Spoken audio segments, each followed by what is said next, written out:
You hear me? All right, there we go. Thank you for the introduction. Like you said, my name is Jared Tate. I am the founder and creator of the DigiByte blockchain, and I have spent the past 3.5 years living in Hong Kong and parts of southern China. So a little bit about my background. I started out in 2012 as a Bitcoin miner, and I also was a trader, and then I started going through the source code. I actually placed an order for one of the first ever ASIC miners back in the fall of 2012. So I like to do this when I give speeches and presentations. By a show of hands, how many people in here actually have Bitcoin? Okay, so everybody's fairly familiar then. Okay, that's good. So we have a more experienced audience. By a show of hands, how many people understand what an ASIC miner is? Okay, all right, that's good. That's good. So I actually placed one of the very first orders for an ASIC miner back in the fall of 2012. Now, back then, I was mining with just a few gaming computers, and then I eventually created a hash farm, and it was great. You know, I was able to get sometimes 1 or 2 Bitcoins a day. But when the first ASIC started hitting the market in the spring of 2013, that ended quickly. I went from being able to generate 1 or 2 Bitcoins a day with about 12 graphics cards to basically it would take me, I calculated, 6,000 days. And this was February of 2014. So that kind of piqued my interest. I started studying and I started, really trying to understand what was going on with the Bitcoin blockchain. This led me to discover several what I call flaws in the core protocol and the design that have since been overcame, and this led to the launch and the creation of the DigiByte blockchain, which I'll get into more later, that we started working on in the fall of 2013 and launched in January of 2014. So what is the current state of the blockchain technology, Bitcoin, and ICOs in China? Well, as most of you in here have probably heard, on September 4th, the PBOC put out a ruling that basically effectively banned all ICOs. The market in China was insane. It was crazy hot. By July of this year, there was over 45 ICO launch platforms operating in China. A lot of that was done through groups on WeChat. How many people know what WeChat is? Okay, WeChat is the equivalent of WhatsApp or something similar like that. It's a messenger. It's basically the biggest messaging platform in China. So a lot of these ICOs were being operated and launched through those channels. And in July and August alone, $766 million was raised by Chinese tech firms just in China from ICO launches. So, and then as also most of you know, the PBOC later came out and banned all exchanges. So the ruling came out that by October 30th, so here tomorrow, all exchanges have to halt trading in China, and all withdrawals of consumer funds have to be finished. So you ask, why is that? Well, it's important to understand what just ended in China, and that's something known as the National People's Congress. This is an event that happens once every 5 years, and it's where, if there is going to be a transfer of power in China, this is where it occurs. So this most recent People's Congress occurred from October 18th through the 24th. Now, what's interesting, what they call the Piliberto, the Standing Committee, which is the top ruling body in China, 5 of the 7 individuals were replaced, and 5 of them retired, and they were replaced by new people. So this is a big transfer of power within China. Now, if you look at what has happened in the past, like the last time this occurred in 2012, there's a lot of things that happened before these events to help maintain stability throughout the country. So previously and this year, China banned things leading up to the event, such as toy helicopters with ping pong balls, pigeons, a number of different things, because they were afraid that these means and these tools could be used to disrupt the process and the transfer of power that was happening. So it's not a surprise leading up to this event that they would shut down these exchanges and they would shut down these markets. Because what happened in 2012, they also, before the event, shut down a lot of new financial instruments to maintain stability in the Chinese economy leading up to this event. Now, another thing that they also banned is they actually banned a lot of executives from leaving the country leading up to this event to help maintain stability in Chinese markets. That's in the regular stock market. So now what does this have to do? You know, what kind of policy has been put in place? Well, President Xi Jinping proposed in 2013 the idea of one belt and one road. Now, what that is it's basically recreating the ancient, Silk Road through, the Eurasian mountains into Europe, that old trade route, and also recreating the belt part, which is the old maritime Silk Road. Now, what does all this have to do with blockchain technology? Well, what better way to link all these different places and countries than by linking them together on a blockchain? So I've attended and I've spoken at several events throughout China, Beijing and Shanghai, and one of the most recent ones I was at, there were several Chinese PhD researchers that were talking about their approach to leverage blockchain technology to connect not only smart cities, but ports, so trading ports. One of the things and problems with international trade is there is a lot of barriers. There's a lot of resistance. There's over $2.4 trillion a year in fraud alone. So blockchain technology can help alleviate a lot of that. So this One Belt and One Road initiative, which was officially renamed in the English title, the Belt and Road Initiative, is basically a $5 trillion infrastructure spending spree across 60 countries in Asia, the Middle East, Africa, and Europe. So it's a very, very ambitious project, to say the least. So how is this process of basically utilizing blockchain technology going to be involved? Well, in January of 2016, the PBOC announced that they would eventually create a digital version of the renminbi, which for those not familiar, sometimes you'll hear on the news it's referred to as the yuan, but a lot of the title is renminbi, the currency of China. So this digital renminbi has yet to be released, but here recently on October 15th, an insider in Moscow, I believe he was the Minister of Communications, basically stated at a closed-door meeting that I confidently declare that we can run a crypto ruble for one simple reason, that we need to. If we do not, then after 2 months, our neighbors in basically Asia will. So the era of the nation-state-backed cryptocurrencies is about to be upon us. So, picturing that ancient or the new One Belt and One Road initiative, if, the Chinese government's able to leverage blockchain technology to reduce a lot of the barriers for trade and commerce through those different ports, it's going to be a much more efficient system. One of the things that Hong Kong has recently launched is what they're calling the Belt and Road Blockchain Consortium. And the idea is for ports such as Hong Kong, Singapore, and other ports to become what are known as oracles that basically help to establish identity on a blockchain that link these different parts along the trade route. And it is becoming very clear that blockchain technology is going to become a major part of this process. So now we get to the fun part. We talk about the Bitcoin mining hash distribution. So currently, these numbers on this chart are from July of this year. 81% of all new Bitcoins that come into circulation are being mined in China. So that's a lot. Now, this is slowly grown for a number of reasons. But how many people in here have mined Bitcoins before? How many people in here have thought about mining?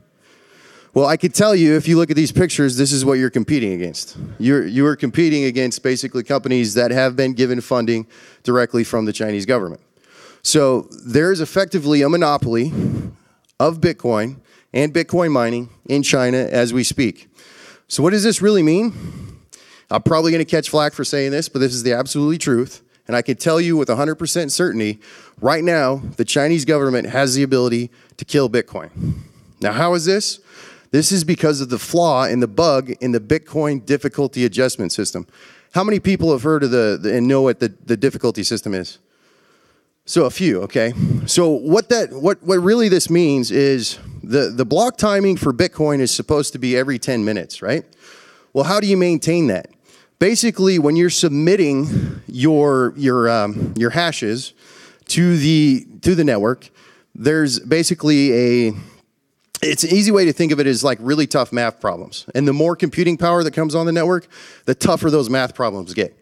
Well, the problem is that adjustment in the difficulty of those problems only occurs every 2016 blocks, which if Bitcoin block timings stay at 10 minutes, that should take 2 weeks. Well, back in 2014, when we launched DigiByte, we had a 2-hour difficulty retarget. Dogecoin at the time had an hour-long retarget. And there was a phenomena where multi-pools, where you would have a lot of miners that would come together, would jump from one coin to another coin to another coin. So at the time, they would move from Litecoin, then to Dogecoin, then to DigiByte, then to a few others, right?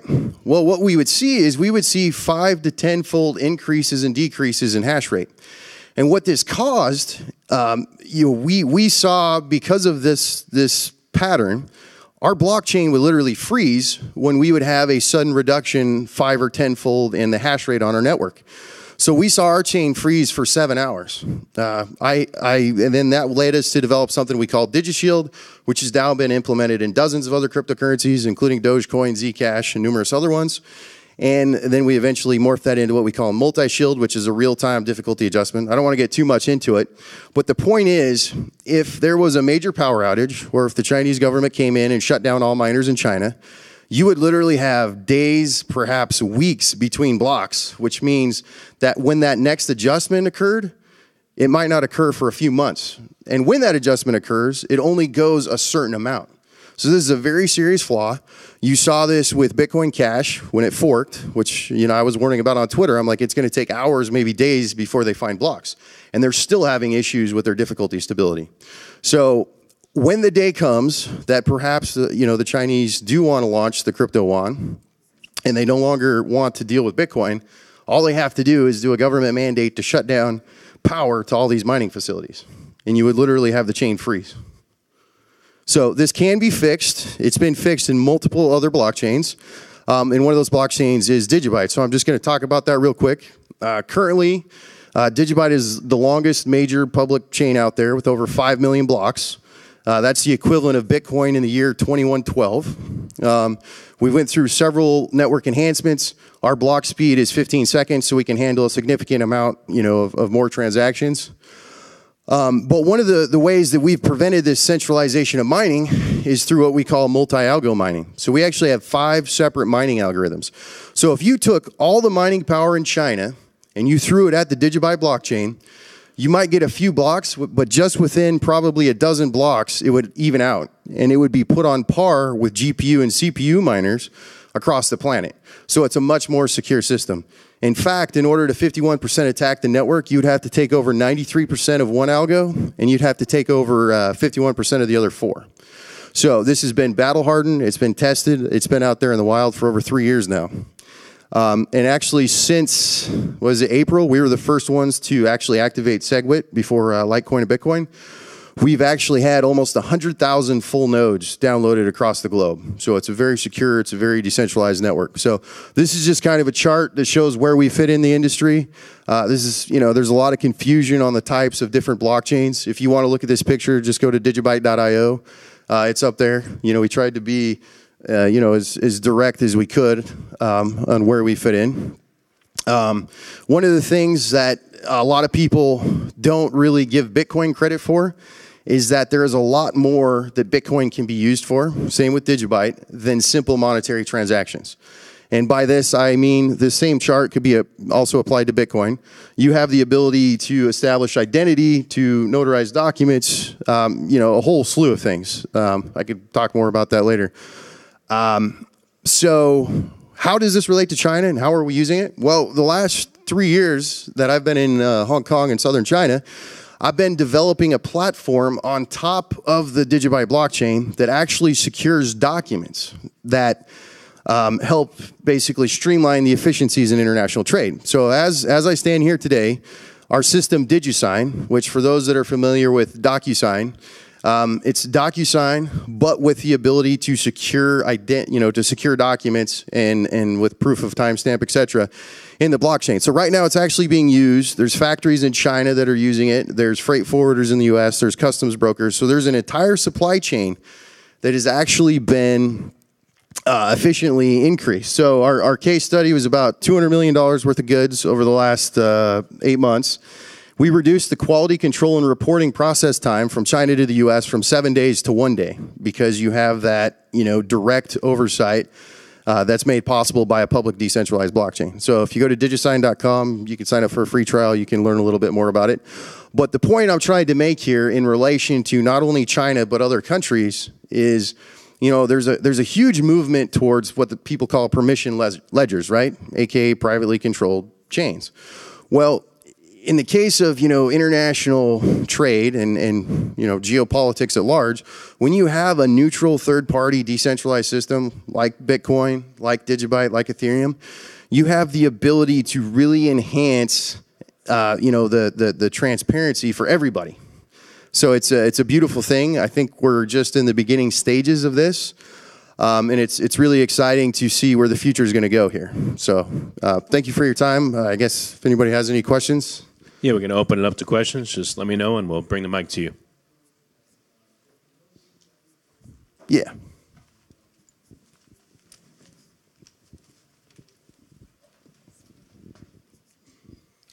This is just a question about mining in China. Do you foresee any major changes as far as like proof of stake, proof of work coming to any of these cryptocurrencies, and how would that affect the Chinese market in cryptocurrencies since they're so heavily invested in mining? Well, first of all, right now there's several projects out there that are proof of stake. There's several that are proof of work. There's hybrids. There's attempts to combine both proof of work and proof of stake. I mean, Ethereum's was their Casper release. They're planning on doing a hybrid. So I think it's every 100th block in the beginning will actually be proof of stake. There is undoubtedly a contention between Western developers and Chinese hardware manufacturers and miners. I don't know how that will unfold. I really don't. I mean, if you look here recently at the Bitcoin Cash fork, and then just a few weeks after that, you had the ban. I don't know what the motives for some of those people were, but undoubtedly, my personal stance and experience as a developer for 5 years is, people argue proof of work's inefficient, that it's a waste of energy, but the reality, it's the most secure system there is out there. So I don't see that going away anytime soon. I mean, even, people say Ethereum's going to go proof of stake. Well, the reality is they really don't have any definite plans to do that fully. I mean, you're talking 99 out of 100 blocks with a Casper release is still going to be proof of work. I think the biggest advancements you're seeing are things like Equihash, where you have mining algorithms that are designed to prevent ASICs. I think that sort of movement is going to keep going. I mean, there's multiple attempts to develop different algorithms to help maintain that decentralization of mining power. So, I think, if, like I said, I was talking about the kill switch with Bitcoin, if that happens, it can be fixed, right? And that would basically require an algorithm swap in Bitcoin to a different mining algorithm, or maybe a multi-algo mining approach. But that needs to happen at some point. Yeah. Jared, yeah, I really appreciate your time here. I want to talk about DigiByte for a second. DigiByte's often associated with gaming. Mm-hmm. So I wanted to get your opinion. Where do you see DigiByte being used most right now, and where do you see it being used in the future? So without a doubt, a lot of people tend to take a project and associate it with a specific thing, right? Because people want to know, what is this actually being used for? I see DigiByte being used for multiple things. The approach we're about to take when we're launching our foundation, we're doing a lot of different things, is, over the last 3-4 years, I've talked to almost every major bank, a lot of governments, a lot of corporations. Western Union's head of digital innovation brought me in. I talked to him for like 5 hours and their whole team, and several companies like that. But I've noticed anytime you talk to people about currency, you get all these objections, red flags, right? Like, oh, what about money laundering? Oh, what about terrorist financing? But the reality is, and this is the approach we're taking with DigiByte, is if you approach it from a cybersecurity perspective, because the underlying cryptography and applied cryptography with Bitcoin and with DigiByte can solve 90% of the issues that we're seeing today with cybersecurity breaches on the internet. So, simple answer, our focus is on cybersecurity applications moving forward. But that can also be applied in the gaming industry. So there are people working on gaming projects as we speak.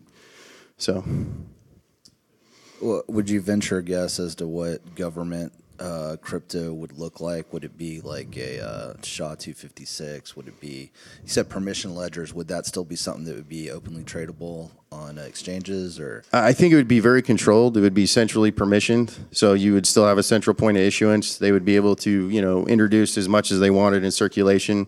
But yeah, I think at the moment, all the open source projects out there, there's some that are trying to do SHA-512 after the NSA memorandum. But yeah, I think initially it'd probably be a SHA-256 setup. Yes, sir. I had read recently that Ethereum was certainly using smart contracts. I assume that's what you're working on as well when you're talking about trade. And to that extent, the article really spoke to ships that would go to port and be held hostage, saying, I don't approve of your shipment, so therefore I'm not going to pay you, and then renegotiate the deal. And smart contracts are supposed to come in and alleviate a lot of that problem.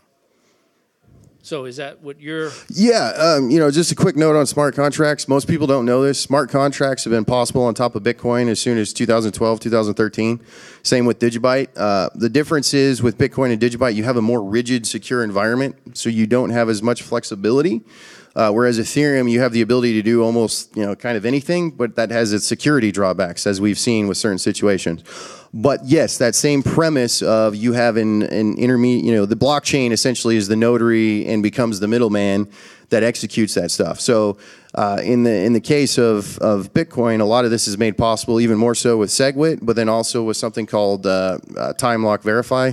And then also multi-signature transactions. And then also with OP return, you have the ability to add a little bit of data in there that can represent an unlimited amount of external data. So there's some really cool stuff you can do with that. The biggest difference is the interface to do that has just not been easily explained on top of Bitcoin. And I'll take credit, DigiByte, it's not that easy either. Ethereum, it was much easier for developers to actually start doing this stuff and experimenting with it. So that's something we're working on to fix. Hey, fantastic presentation. Really enjoyed it. Thank you for your time. I have a question that's sort of on the periphery of what you're talking about, but as somebody who has lived in China, it sounds like, for a couple of years and is obviously very deep within the crypto asset industry, China has a reputation, especially when it comes to the tech space, of preferring their own companies. They don't want Facebook, Twitter, Uber, Amazon. They want Renren, Didi, Alibaba, Weibo, WeChat, things like that. So I was hoping to get your opinion on where you see in the short-term future for the Chinese blockchain space. Do you see them as wanting to eschew sort of the westernized or Western created blockchains and create their own, or are they going to be trying to innovate amongst themselves? Sort of, how do you see the Chinese culture clashing with sort of the open source, decentralized ethos of the crypto space at the moment? Well, I think you definitely see, Chinese-centric cryptocurrency. They've already emerged. I mean, it's a pattern been going on since 2014. But without a doubt, like I said, once the digital renminbi is issued, is out there, and it's dispersed throughout Asia, Africa, and the Middle East, I think that is going to be a Chinese, sphere of influence and dominance in that space with that particular blockchain setup. Okay, I think guys, I'm getting cut off here. So we're tight on time, so we got to wrap. But Jared, thank you so much. Appreciate it. Thank you.